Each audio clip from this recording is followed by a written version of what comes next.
Hello, నమస్తే. నా పేరు పద్మజ. మనం నైన్త్ క్లాస్ హిందీ చదువుకుంటున్నాం. సో, మనం నెక్స్ట్ లెసన్కి వెళ్ళిపోదామా? ఈ లెసను కవి అరుణ్ కమల్. ఇతను ఇందులోని 2 కవితలు రాశారు. నయే ఇలాకే మే, సెకండ్ ఖుష్బూ రస్తే హే హాత్. సో, ఈ 2 కవితల గురించి తెలుసుకునే ముందు మనం అసలు అరుణ్ కమల్ ఎవరు, ఎప్పుడు పుట్టారు, ఏం చేస్తున్నారు అది తెలుసుకుందాం. అరుణ్ కమల్ది జీవన పరిచయం చూద్దాం.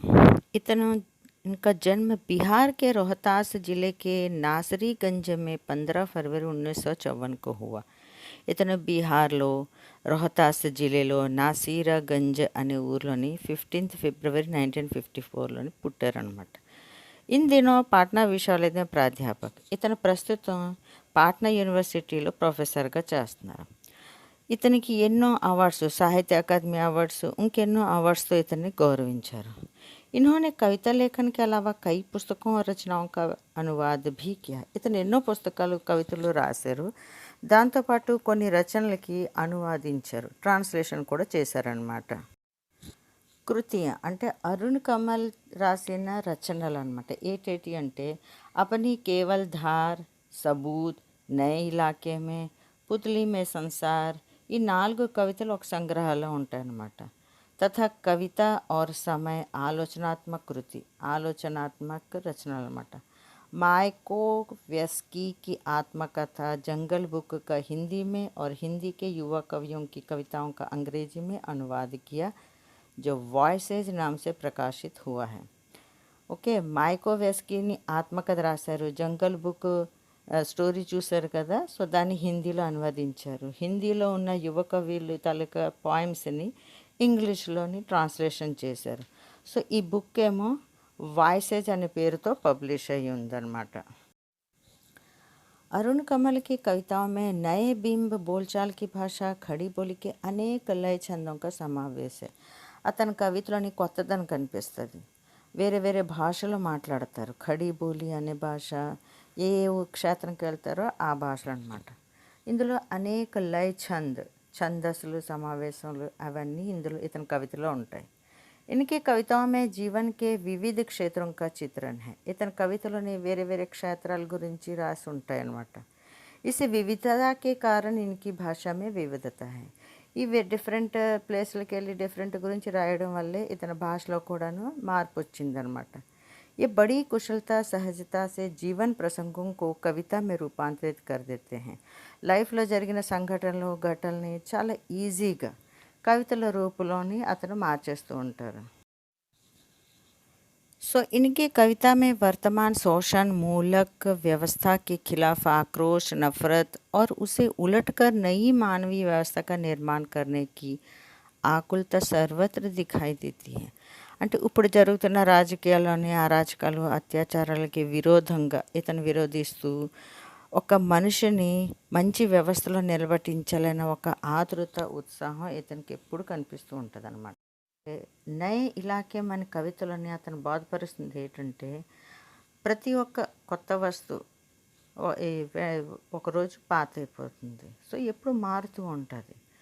एक ही दिन में पुरानी पड़ जाती है. इस बात का బోధ कराती. దీని గురించి అతను ఈ కవితలో చెప్తున్నాడు అనమాట. ఏది పర్మనెంట్ కాదు. ఓకే, అలాగా మారుతూ ఉంటుంది. ఫర్ ఎగ్జాంపుల్ చూడండి, మనం ఏదైనా ఒక ఏరియాకి వెళ్తాము. సో 1 month తర్వాత వెళ్తే ఆ ఏరియాలోని బిల్డింగ్లు వచ్చేయడం, షాపులు వచ్చేయడం, లేకపోతే రోడ్డు ఏదో ఒకటి మారుతూ ఉంటుంది. సో దాని గురించి ఈ ఫస్ట్ పోయం చెప్తున్నారు. రెండోది खुशबू रचते हैं हाथ, सामाजिक विषमताओं को బేనకాబ్ करती है.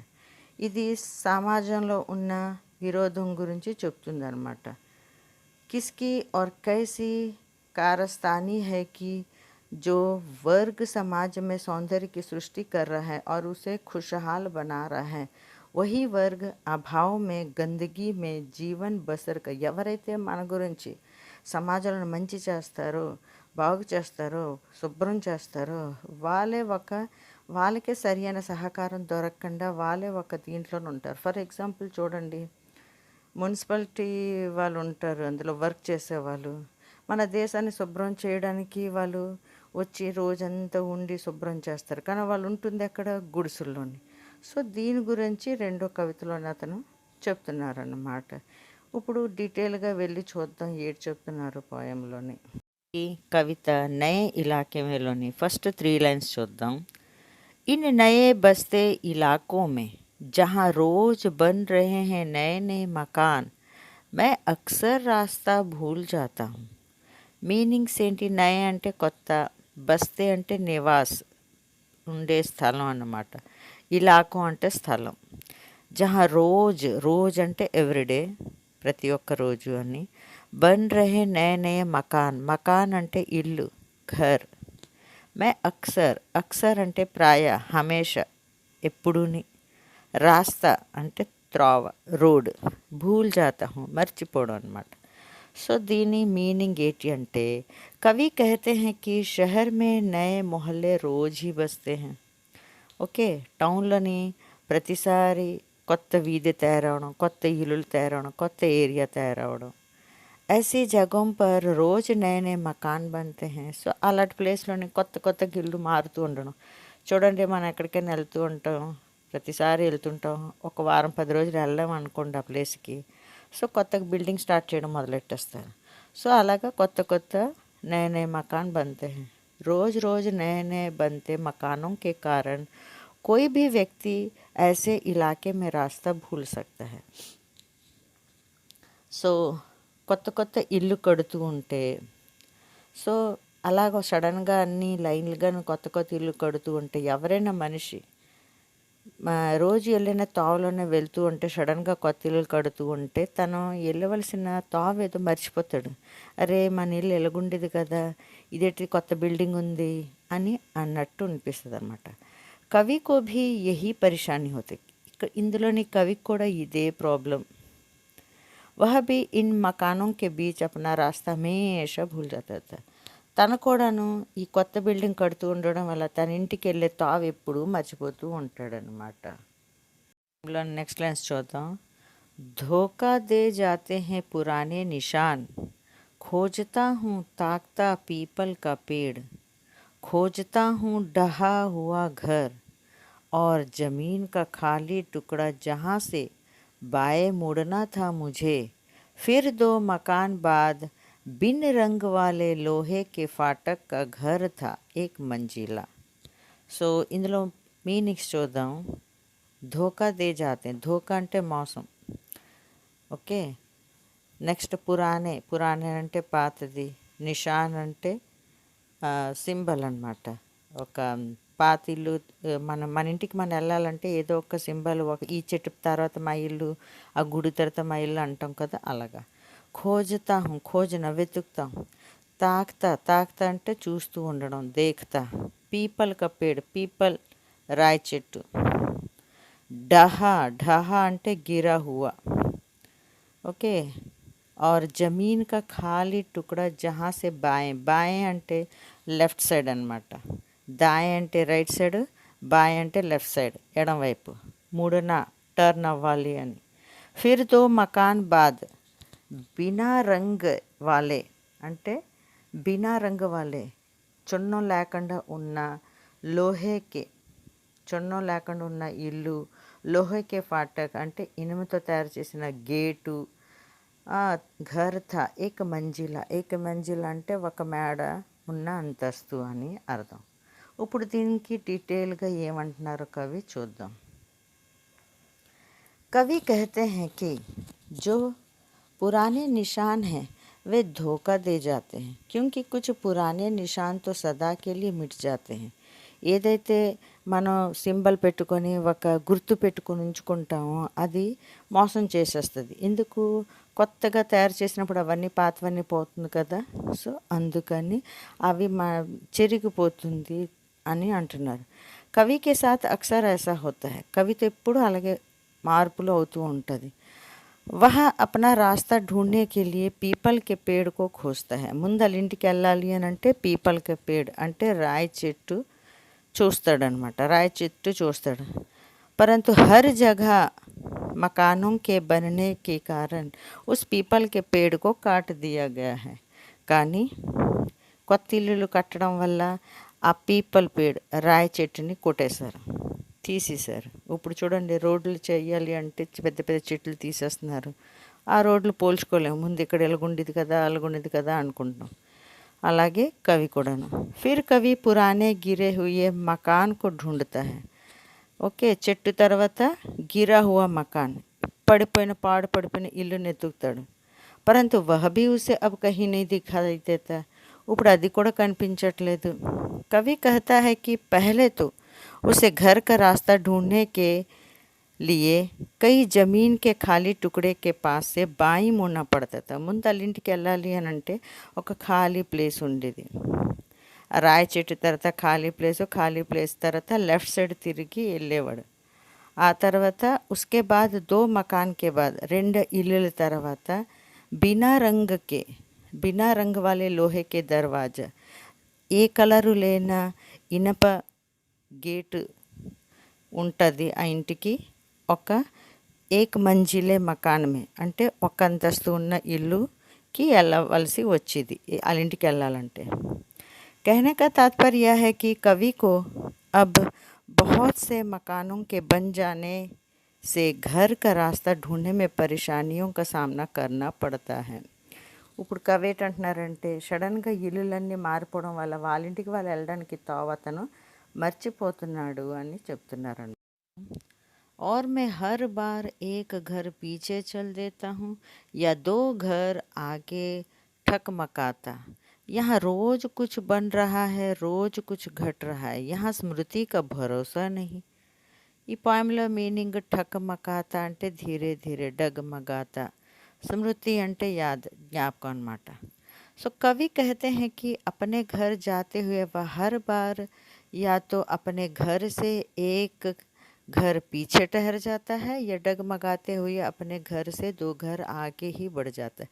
కవి వాళ్ళ ఇంటికి వెళ్ళాలంటే ఒక్కొక్కసారి ఒక ఇంటికి ముందు ఆగిపోతాడు మా ఇల్లు అని, లేదా వాళ్ళ ఇల్లు దాటి 2 ఇల్లు తర్వాతైనా వెళ్ళిపోతూ ఉంటాడు అనమాట. कवि कहता है जहाँ पर रोज ही कुछ नया बन रहा है, कुछ मिटाया जा रहा है, वहाँ पर अपने घर का रास्ता ढूंढने के लिए आप अपनी యాదదాస్తా पर భరోసా नहीं कर सकते हैं. కవి ఏమంటున్నారంటే, రోజుకి ఒక వీధి మారుతూ ఉండడం అంటే కొత్తగా తయారు చేయడం, కొత్తగా ఇల్లు కట్టడం, ఇటు మార్పులు చేయడం, అటు మార్పులు చేయడం వల్ల అతను వాళ్ళ ఇంటికి వెళ్ళడానికి జ్ఞాపశక్తి కూడా పనిచేయట్లేదు. అంటే దాని మీద నమ్మకం ఉంచుకోకూడదు. దీని తర్వాత మా ఇల్లు, దాని తర్వాత మా ఇల్లు అని జ్ఞాపకం ఉంచుకోకూడదు అని కవి చెప్తున్నారనమాట. కవితలోని లాస్ట్ లైన్స్ చదువుకుందాం. एक ही दिन में पुरानी पड़ जाती है दुनिया, जैसे वसंत का गया पतझड़ को लौटा हूँ, जैसे वैशाख का गया भाद्रों को लौटा हूँ. अब यही है उपाय कि हर दरवाज़ा खटखटाऊँ और पूछूँ क्या यही है वो घर. समय बहुत कम है तुम्हारे पास, आ चला पानी ढहा आ रहा आकाश, शायद पुकार ले कोई पहचान ऊपर से देख कर.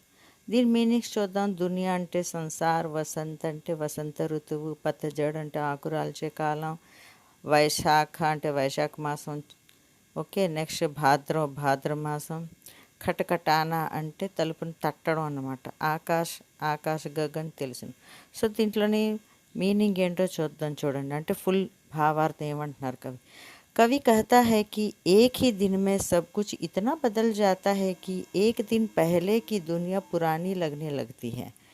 ఎంత వేగంగా మార్పు వస్తుంది మన సమాజంలోనంటే, కొత్త ఇల్లులు కట్టడం వల్ల ఒక్క రోజులోనే తక్కిన వీధంతా పాత అయిపోతుంది, కొత్తదనం కనిపిస్తుంది అని.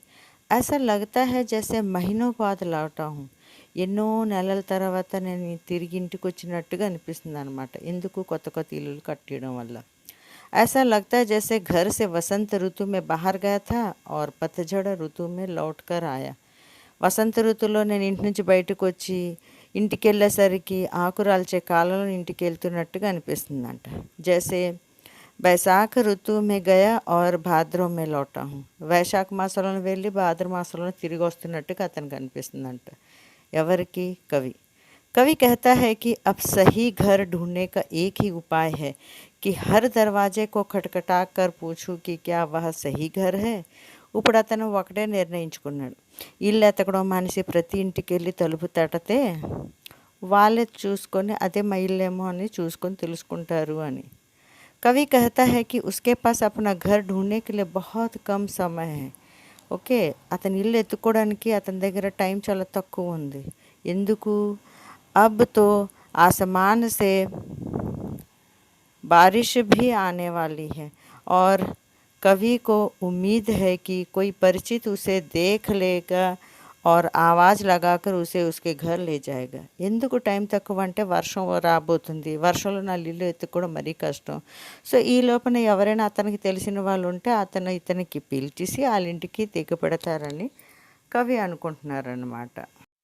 ఓకే, ఈరోజుతోటి మనకి నయ ఇలాకే మన కవిత కంప్లీట్ అయిపోయింది. మనం నెక్స్ట్ వీడియో చూద్దాం. ఖుష్బీ రస్తే హే హాత్ మే. అంతవరకు సెలవు. By by. సబ్స్క్రైబ్ చేయండి, లైక్ చేయండి, కామెంట్స్ కొట్టండి. అంతవరకు సెలవు. బాయ్.